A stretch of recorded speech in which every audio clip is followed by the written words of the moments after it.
예수님의 이름으로 간절히 기도드립니다. 아멘. 한 주간 평안하셨습니까? 네, 반갑습니다. 오늘도 말씀을 통해서 힘을 얻으시고 하나님의 은혜 가운데 깊이 은혜 받고 또 충만해져서 돌아가는 여러분 되시기를 주의 이름으로 축복합니다. 성경은 예수님이 이 땅에 오신 목적을 이렇게 선언하고 있습니다. 누가복음 19장 10절인데요. 인자가 온 것은 잃어버린 자를 찾아 구원하려 함이니라. 예수님이 이 땅에 오신 목적이 뭐라고요? 우리를 구원하기 위해서 오셨다는 거예요. 다른 성경 디모데전서 2장 4절에도 하나님은 모든 사람이 구원을 받으며 진리를 아는 데 이르기를 원하신다. 하나님이 뭘 원하세요? 우리 모든 사람들이 다 구원을 받기를 원하신다는 겁니다. 그러면 도대체 구원이란 무엇입니까? 성경이 말하는 구원을 두 가지로 요약할 수 있는데요. 고린도후서 5장 17절 말씀에 보면 그런즉 누구든지 그리스도 안에 있으면, 그리스도를 믿는 거죠. 안에 있으면 새로운 피조물이라 이렇게 말씀하고 있죠. 새로운 피조물이라고 할 때 이거는 다시 태어난다는 거예요. 죄와 허물로 죽었던 우리가 하나님이 주신 새 생명, 하나님의 생명이 우리 속에 들어오면 다시 태어나는 거죠. 하나님의 생명이 내 속에 들어올 때 우리는 예수님을 내 마음의 구주로 주님으로 믿을 때 그 생명이 우리 속에 들어와 우리가 다시 태어나는 것. 그래서 그리스도 안에서 새로운 존재가 되는 것을 구원이라고 설명합니다. 또 구원은 그리스도 안에서 저와 여러분이 새로운 인생을 살아가는 것을 포함합니다. 에베소 2장 10절 말씀에 보면 선한 일을 위하여 지으심을 받은 자니, 우리가 예수 믿고 새로운 존재가 된 목적이 바로 여기에 있습니다. 선한 일. 선한 일이라고 하는 것은 하나님을 사랑하고 하나님을 기쁘시게 하고 하나님의 뜻에 따라 순종하며 살아가는 그 모든 것을 포함하죠. 이게 다 선한 일이죠. 이런 새로운 인생, 새로운 삶을 살아가는 것을 성경은 구원이라고 말하고 있는 것입니다. 이런 구원이라는 것은 에베소 2장 8절에 의하면 하나님의 선물로 주어진다는 거예요. 하나님의 선물로 주어진다는 거죠. 그래서 그것을 은혜라고 말하죠. 저와 여러분이 구원을 받았다면 그것은 은혜인 것입니다. 도저히 우리 힘으로는 갚을 수 없는 은혜의 빚을 진 것입니다. 이런 참 구원을 경험한 그리스도인들에게는 아주 독특한 특징들이 나타난다는 것입니다. 오늘 성경 6장 9절 말씀을 보시면은 그 독특한 특징을 성경은 이렇게 소개합니다. 구원에 속한 것. 한번 따라 하십시다. 구원에 속한 것. 자, 이 표현은 앞서 우리가 지난주에 살펴봤던 6장 6절에서 8절까지 배교자들이 드러내는 특징과 아주 전혀 다른, 구별된, 그래서 이보다 더 좋은 것이라고 표현하는 그 더 좋은 것, 더 유익한 것에 해당되는 구원에 속한 것이 있다라고 하는 것이죠. 이것을 문자적으로 해석하면 구원을 소유한 증거입니다. 구원을 소유한 증거. 구원을 소유한 증거로서 구원에 합당한 열매를 맺는 것, 바로 그것이 구원받은 그리스도인들에게 나타나는 특징이라는 것입니다. 그러니까 저자는 이 편지를, 히브리서 편지를 받아드는 독자들이 확실히 구원받은 자들이라고 하는 사실을 그 증거들에 의해서 확신하고 있었던 것이죠. 자, 그렇다면 여러분에게 이렇게 질문합니다. 여러분은 구원받았습니까? 그 증거가 무엇이죠? 그 증거를 보여주셔야 되겠습니다. 오늘 저는 구원을 소유한 사람들의 어떤 증거로서 나타나는 세 가지 요소를 살펴보면서 저와 여러분의 구원을 점검하는 시간을 가져보고자 합니다. 첫 번째로요, 사랑입니다. 구원을 소유한 사람들에게 나타나는 첫 번째 증거는 사랑입니다. 여러분에게 묻습니다. 하나님 사랑하시나요? 모든 성도들을 사랑하시나요? 대답을 잘 하셔야 됩니다. 그 증거를 제시해야 되거든요. 구원받은 자라는 특징이, 그것을 가장 두드러지게 나타내는 특징이 뭐냐?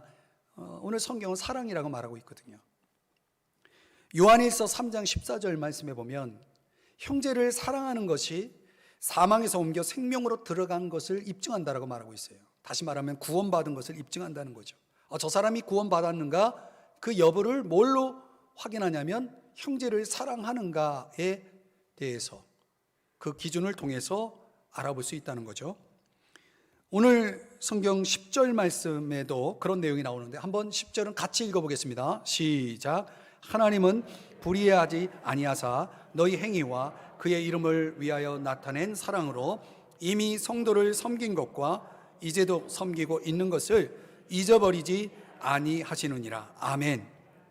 자, 여기 사랑이라는 단어가 나오는데 그 앞서서 어떤 단어가 나오냐면 행위라는 단어가 나오죠.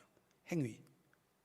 그게 무슨 말이냐면 사랑은 행위와 같이 간다는 거죠.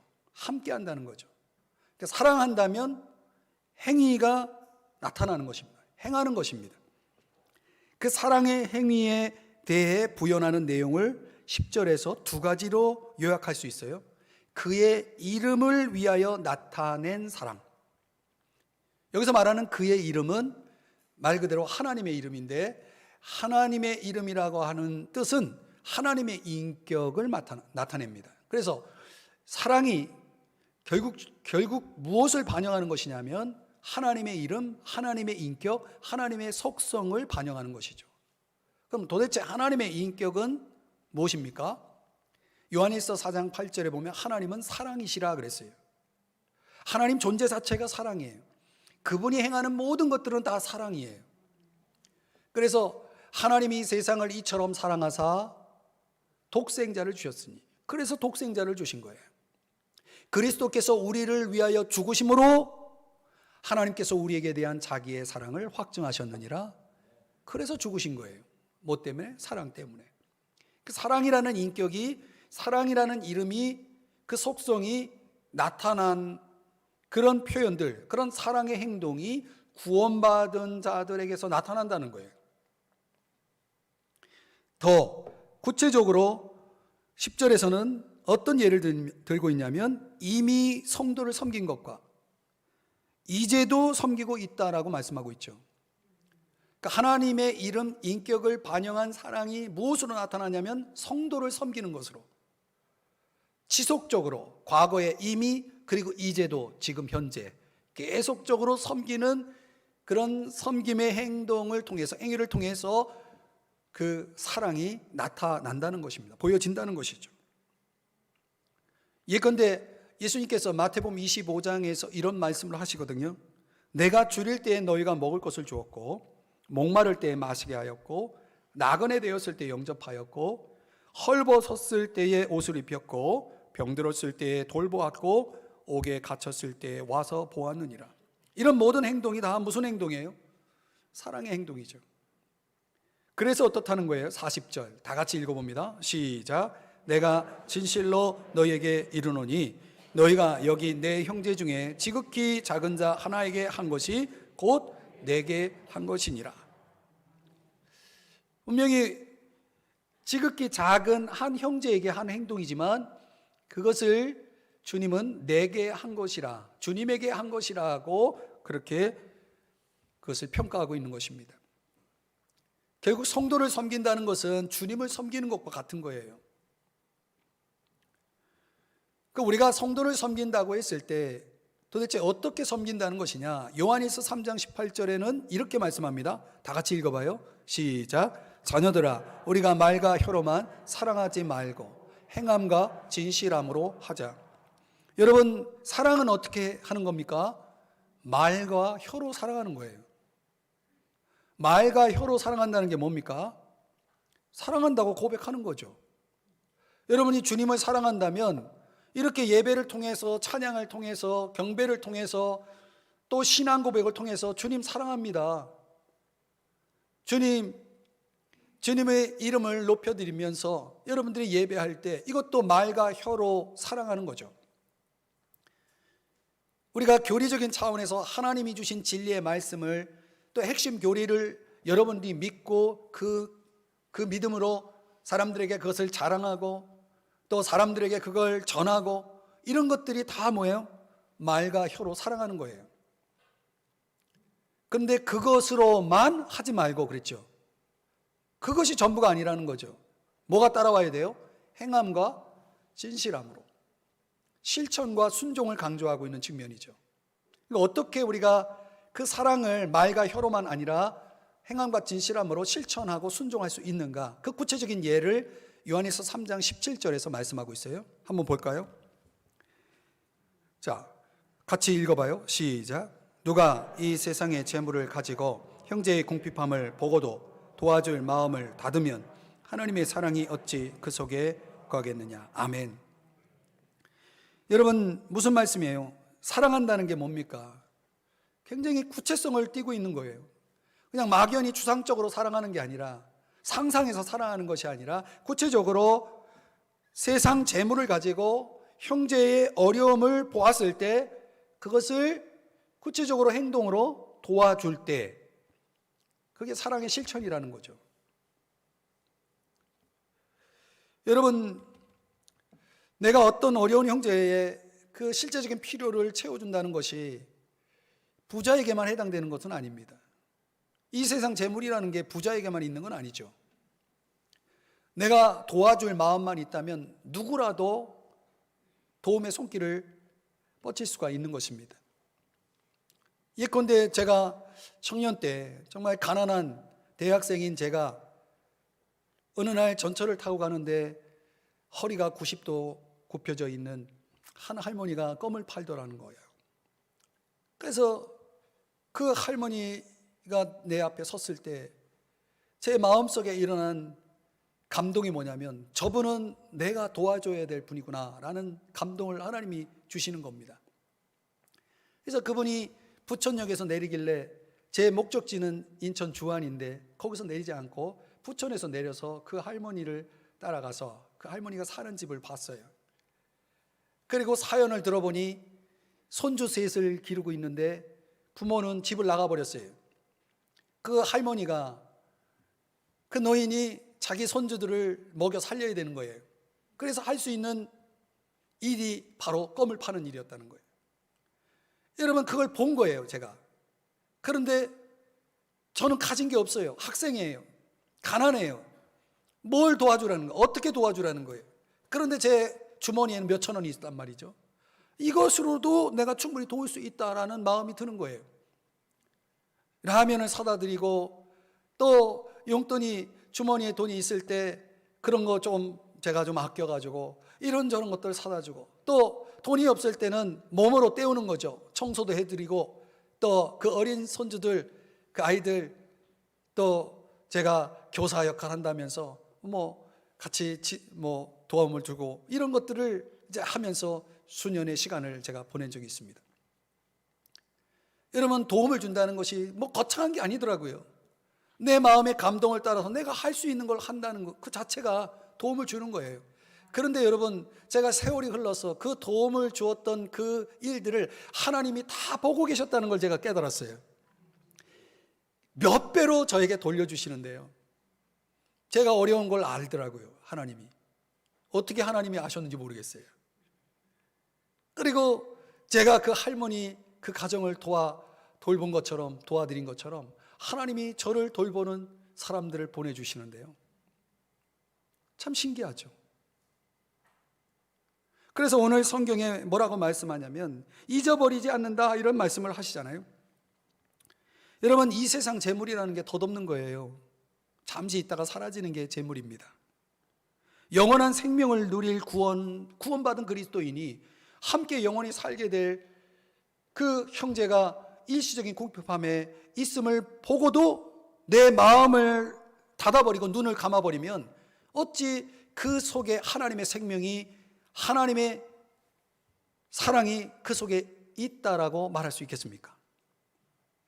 그래서 오늘 성경에 이 단어가 중요한 거예요. 보고도. 보고도.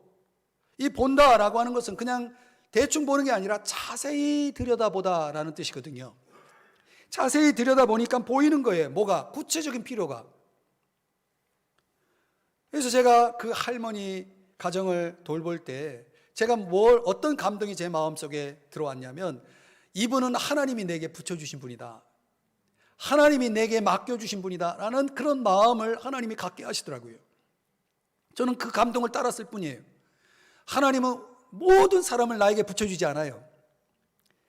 내가 할 수 있는, 또 내가 해야만 하는 어떤 구체적인 대상을 하나님이 내게 붙여주실 때, 그때 그 마음의 감동을 따라 움직이는 사람이 있고, 모든 그리스도인들이 다 그 감동을 따르는 건 아니더라고요. 하나님의 감동을 그냥 지어버리고 무시해버리는 사람도 있고, 말씀을 들어도 그 말씀을 잊어버리는 사람도 있더라는 거죠. 그런 사람들은 다 불순종하는 거죠. 기독교 안에 이런 사람들이 기독교에 대한 오해를 갖게 하는 거 아니겠습니까? 불행한 일이죠. 여러분, 우리가 잘 아는 선한 사마리아인의 비유 이야기를 여러분 기억하시잖아요. 그가 강도를 만나가지고 아주 궁핍한 형제의 처지에 놓여 있었어요. 그런데 그 옆을 지나가는, 그 길을 지나가면서 그 장면을 목격한 사람들이 누구예요? 제사장이고 레위 사람이고, 그거 다 보고도 지나가는 거예요. 그런데 선한 사마리아인은 어떻게 합니까? 그 구체적인 그 필요를, 저 사람이 하나님이 내게 붙여주신 사람이라 생각하고 구체적인 필요를 채우지 않습니까? 그런 아름다운 사랑의 스토리를 여러분 기억하시나요? 기독교라는 것이 뭡니까? 우리가 구원받은 그리스도인이라고 한다면 적어도 내 안에 올바른 세계관이 형성되어 있어야 되겠죠. 그 세계관은 무엇과 연결되냐면 저 영원한 삶과 연결되어 있는 것입니다. 그 영혼의 안목이 있어야만이 가능해요. 우리가 이 세상 삶이 전부라고 생각한다면 그런 일은 다 부질없는 짓이고, 어떻게 보면 하지 말아야 될 그런 일들이라면, 여러분, 우리는 영혼을 위해 살아가는 사람들 아닙니까? 영원한 생명을 소유하고 영원한 삶을 살아가야 될 사람들인데, 그런 까닭에 우리가 정말 영혼을 바라볼 수 있는 눈을 가지고 있다 그러면 그 영혼을 위한 가치에 내 인생을 투자해야 되겠죠. 내 삶을 드릴 수 있어야 되겠죠. 그래서 내 목숨도 내놓을 수 있는 것이고, 내가 아끼는 물질도 다른 사람들을 위해서, 어려운 사람들을 위해서 섬길 수가 있는 거죠. 여러분, 구원받은 그리스도인이십니까? 그냥 생각만 하지 말고 내가 그것을 구체적으로 사랑을 통해서 그 증거를 나타내시라는 거예요. 그런 열매가 있을 때 저와 여러분은 진정 구원받은 사람이라고 할 수 있는 거죠. 사람보다 훨씬 가치가 적은 물질보다 훨씬 가치가 많은 사람을 위해 사용한다는 것은 구원받은 그리스도인들에게 나타나는 주된 특징인 것입니다. 여러분에게 이런 사랑의 실천이 있기를 주의 이름으로 축복합니다. 정말 구원받은 그리스도인이라면 두 번째, 이런 특징이 있습니다. 소망이라는 특징이 있습니다. 한번 따라 하십시다. 소망. 여러분에게 소망이 있습니까? 어떤 소망입니까? 우리 자녀 잘 되는 소망? 예. 우리가 사실 소망이라는 것이 어디 한두 가지이겠습니까만은, 러시아 사실주의 어머니로 불리는 작가인 니콜라이 고골리, 그의 단편선에 보면 외투라는 작품의 이야기가 나오죠. 거기 주인공 노인이 등장하는데, 그 노인의 평생 소원이 뭡니까? 그가 마음에 품은 인생의 목표가 뭡니까? 고급 외투를 갖는 거 아니겠어요? 그래서 어떻게든 그 외투를 갖고 싶어서 아껴서 돈을 모아서 80루블을 만들어가지고 마침내 그 고급 외투를 샀다는 거 아닙니까?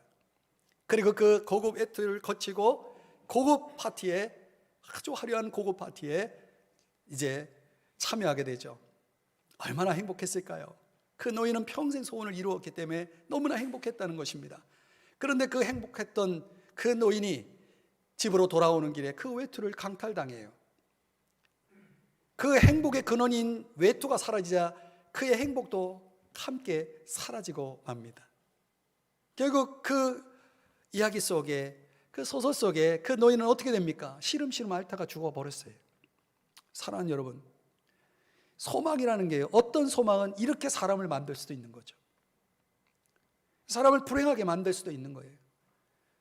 사람을 죽게 만들 수도 있는 것입니다. 여러분, 우리가 어떤 소망을 가졌을 때 그 소망이 진정 우리에게 필요한 소망인지를 한번 검증해 보셔야 됩니다. 오늘 성경이 구원받은 자에게 나타나는 특징으로서의 소망을 이야기한다면 그 소망은 도대체 어떤 소망입니까? 11절 말씀을 같이 한번 읽어볼까요? 시작. 우리가 간절히 원하는 것은 너희 각 사람이 동일한 부지런함을 나타내어 끝까지 소망의 풍성함에 이르러. 아멘. 간절히 원한다는 게 뭡니까? 이게 소망 아니겠어요? 내 안에 그 진지한 열망, 소망이라는 것이 있다면 그게 무엇과 연결되냐면 소망의 풍성함에 이르러.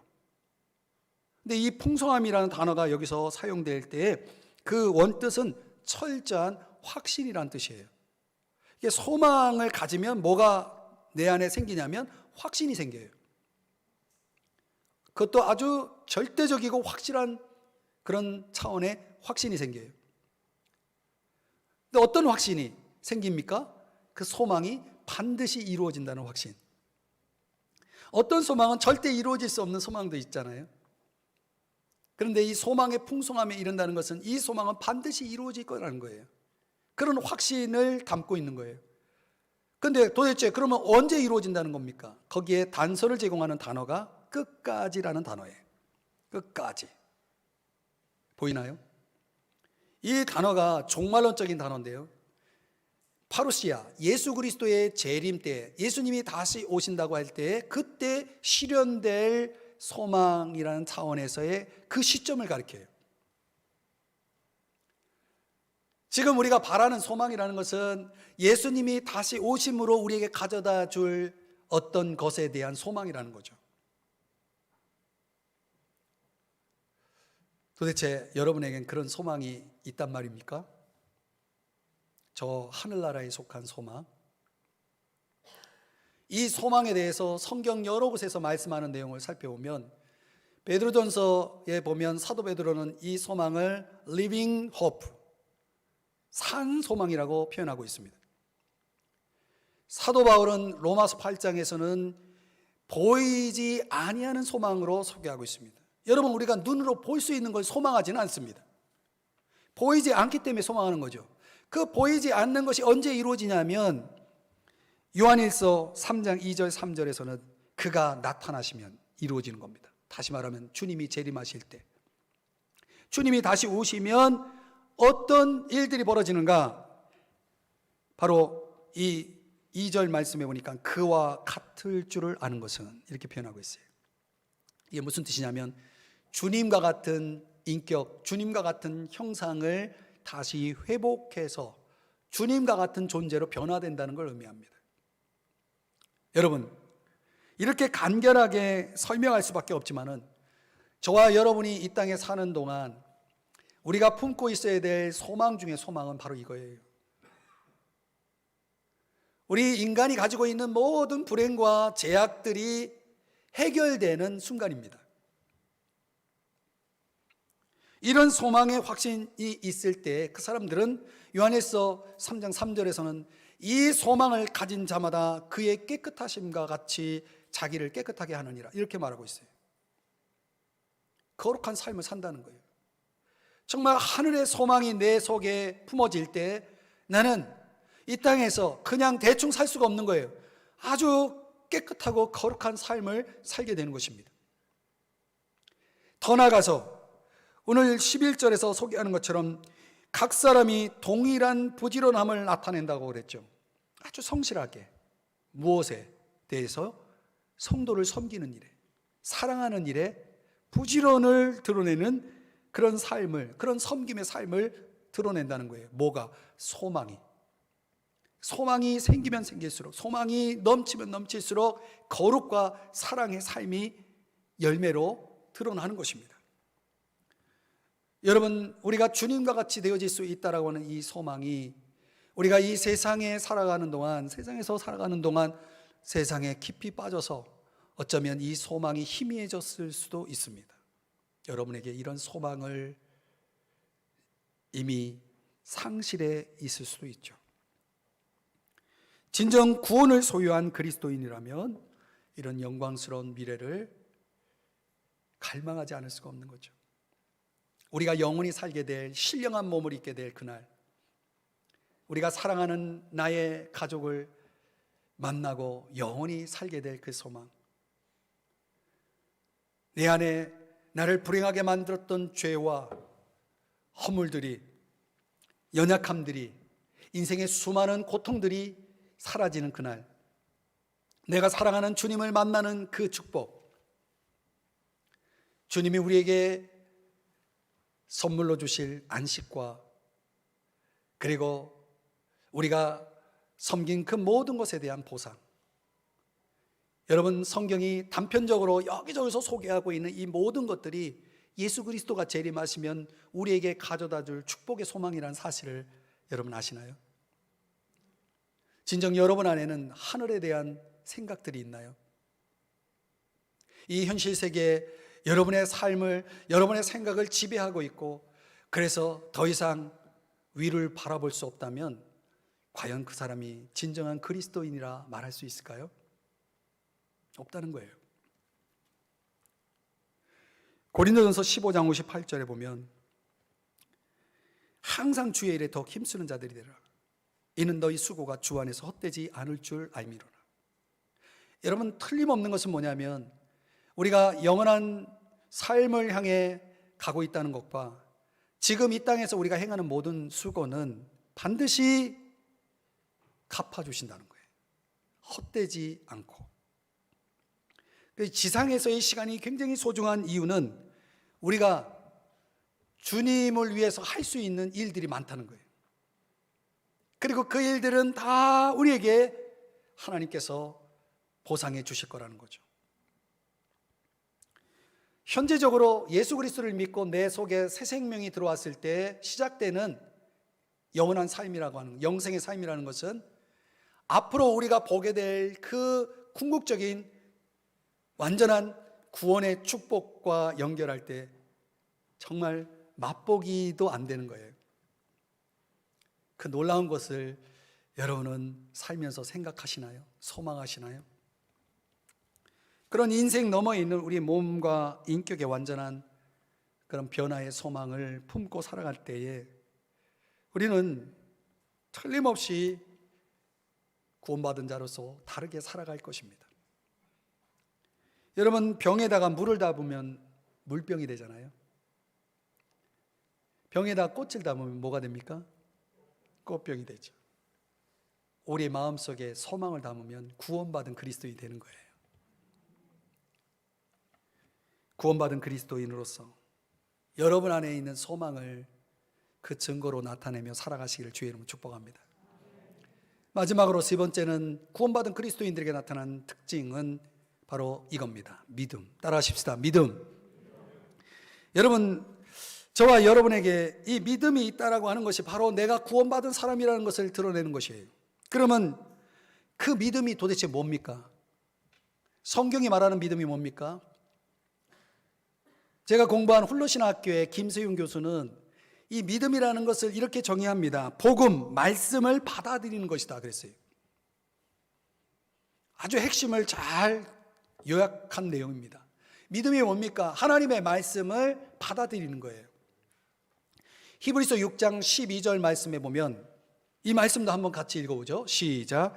게으르지 아니하고 믿음과 오래 참음으로 말미암아 약속들을 기업으로 받는 자들을 본받는 자 되게 하려는 것이니라. 아멘. 여러분, 이 믿음이라는 단어를 여러분이 주목해 보세요. 이 믿음을 둘러싸고 있는 두 단어가 있죠. 게으르지 아니하고 오래 참음. 여러분, 내가 믿음으로 서 있다는 것이 이게 가능하기 위해선 전제가 뭐냐면 게으르지 아니해야 된다는 거예요. 게으르다라고 하는 것은 5장 11절에 나와 있는 둔하다라는 단어랑 똑같은 단어예요. 뭐가 둔한 겁니까? 말씀에 대한 이해가 둔한 거예요. 말씀에 대한 이해력이 떨어지는 거죠. 그런 사람은 믿음이 없거나 약해요. 여러분, 내가 믿음이 있다라고 한다면 그 믿음을 가능하게 하고 믿음을 자라게 만드는 게 뭡니까? 로마서 10장 17절에 보면 믿음은 들음에서 나며 들음은 그리스도의 말씀으로 말미암는다라고 말하고 있잖아요. 말씀에서 믿음이 오는 거예요. 그러니까 말씀에 대한 이해력이 많아진다는 것은 내 믿음이 점점 더 자라고 강해진다는 걸 의미해요. 그런 믿음, 말씀의 이해력과 함께 자란 그 믿음이 어떤 효과를 나타내냐면 오래 참을 수 있게 한다는 거예요. 오래 참음으로 말미암아. 여러분, 오래 참을 수 있습니까? 이 오래 참을 수 있는, 오래 참는 믿음을 잘 보여준 대표적인 인물이 구약 성경에 창세기에 나오는 아브라함이죠. 아브라함은 하나님의 부르심을 75세에 받아서 하나님 말씀을 따라 가나안 땅에 들어갔는데, 하나님이 그때 어떤 약속을 주십니까? 어떤 말씀을 주셨어요? 내가 너로 큰 민족을 이루겠다. 자식이 1도 없는, 하나도 없는 아브라함에게 큰 민족을 이루겠다. 이게 말이 됩니까? 심지어 너의 자손이 별과 같이 많을 것이다. 이게 말이 됩니까? 근데 아브라함은 드디어 그 약속을, 그 말씀이 오래 참은 가운데 25년의 세월이 지나서 100세에 아들을 낳게 되죠. 얼마나 오래 참았습니까?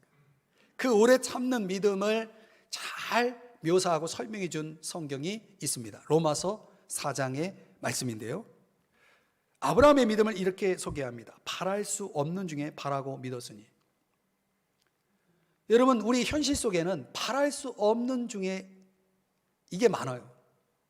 바랄 수 없는 현실. 아브라함에게 바랄 수 없는 현실은 어떤 현실입니까? 19절에 보니까 자식을 낳을 수 없는 몸이에요.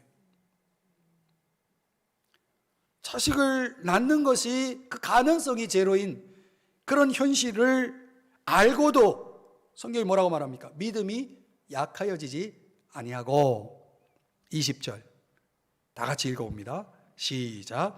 믿음이 없어 하나님의 약속을 의심하지 않고 믿음으로 견고하여져서 하나님께 영광을 돌리며 약속하신 그것을 또한 능히 이루실 줄을 확신하였으니. 아멘. 아브라함이 어떻게 했다는 겁니까? 하나님 말씀을 의심하지 않았다는 거예요. 하나님 말씀하셨으면 반드시 말씀이 어떻게 된다? 이루어진다를 뭐 했다? 확신했다. 이게 믿음이죠. 여러분, 우리가 현실을 바라볼 때 바랄 수 없는 현실을 보면 내 마음에 뭐가 일어납니까? 의심이 일어나고 낙심이 일어나고 포기가 되고, 그런 현실을 우리가 얼마나 자주 경험합니까? 근데 여러분, 현실을 믿을 겁니까? 하나님을 믿을 겁니까? 하나님은 어떤 분이라고 말씀하고 있냐면, 아브라함이 믿은 하나님은 어떤 분입니까? 불가능을 가능하게 하시는 전능하신 분이다. 여러분, 우리가 믿는 하나님은 전능하신 분이에요. 아멘. 믿으시나요? 불가능한 현실 속에 있지만 그것을 가능하게 하는 하나님이 나와 함께 한다면 우리는 포기하지 않을 수 있는 거죠. 오래 참을 수 있는 거죠. 약속이 반드시 이루어진다라는 그 믿음으로 우리는 기다릴 수 있는 것입니다. 그래서 구원받은 그리스도인들에게 볼 수 있는 그 믿음이라는 것은 바로 아브라함의 믿음이에요. 아브라함의 믿음이 저와 여러분에게 있어야 되는 거예요. 그러면 우리가 아브라함의 믿음을 보여주려면 내 삶 속에 바랄 수 없는 현실이 나타나는 것입니다. 그때 바랄 수 없는 현실이 나타날 때, 그때가 내가 아브라함의 믿음을 발휘할 때인 것입니다.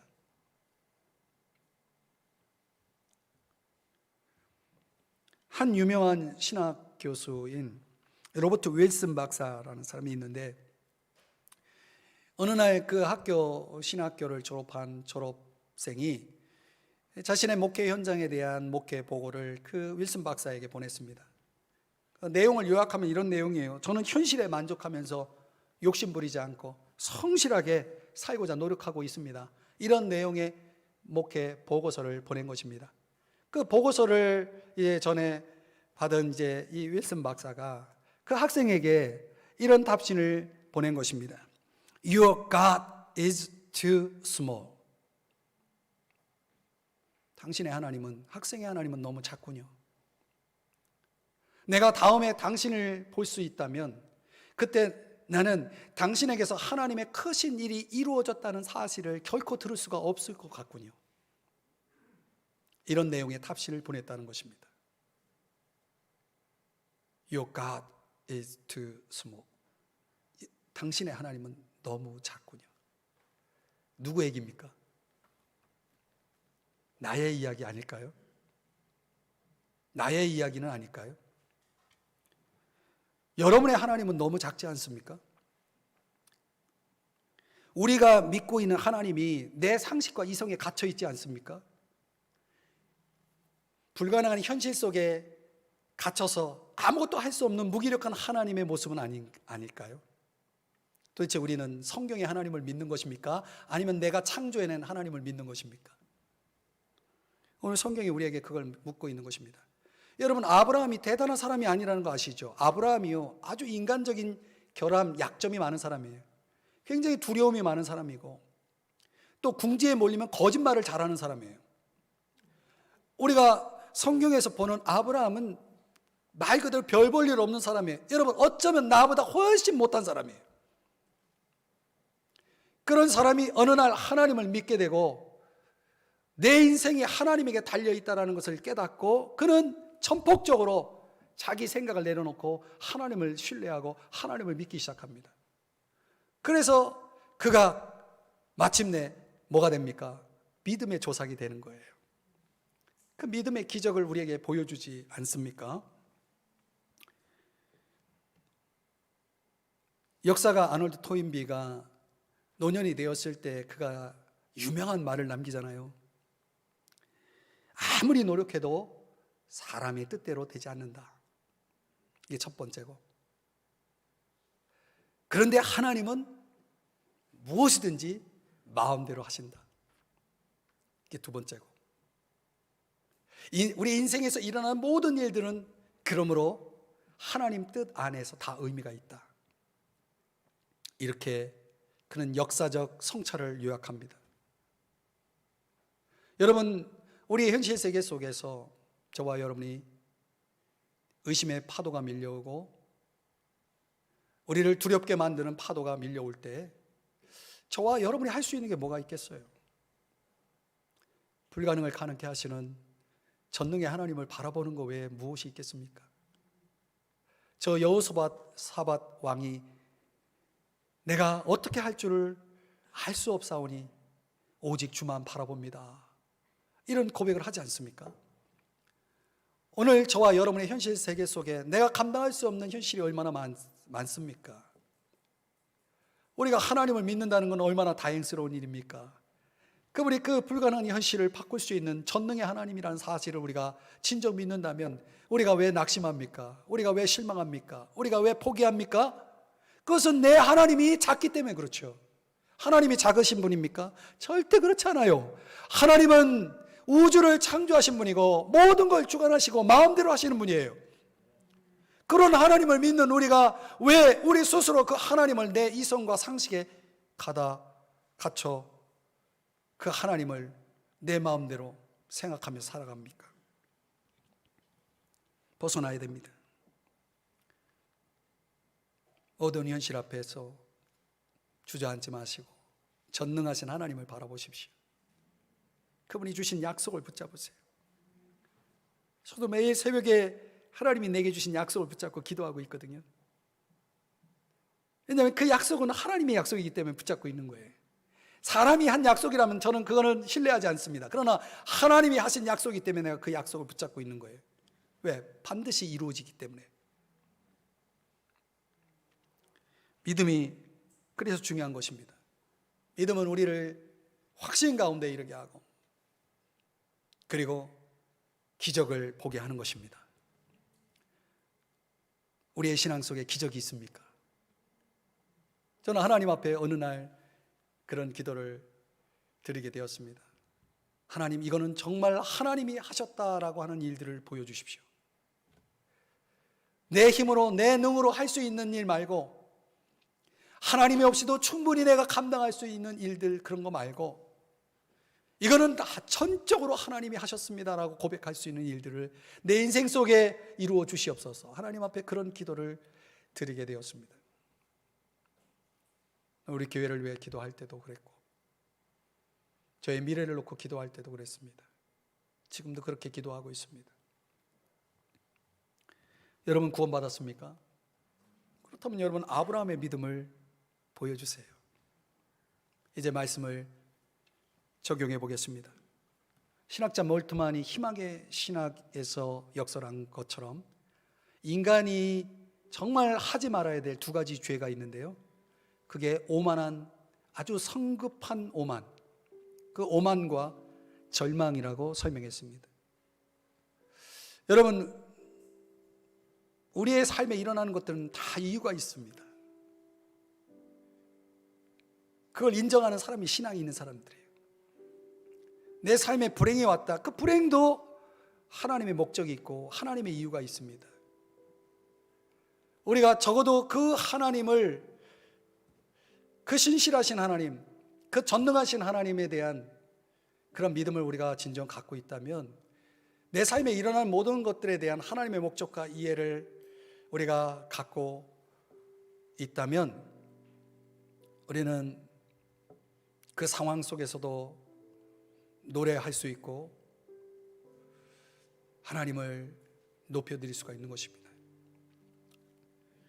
저는 오늘 이 본문의 말씀 속에서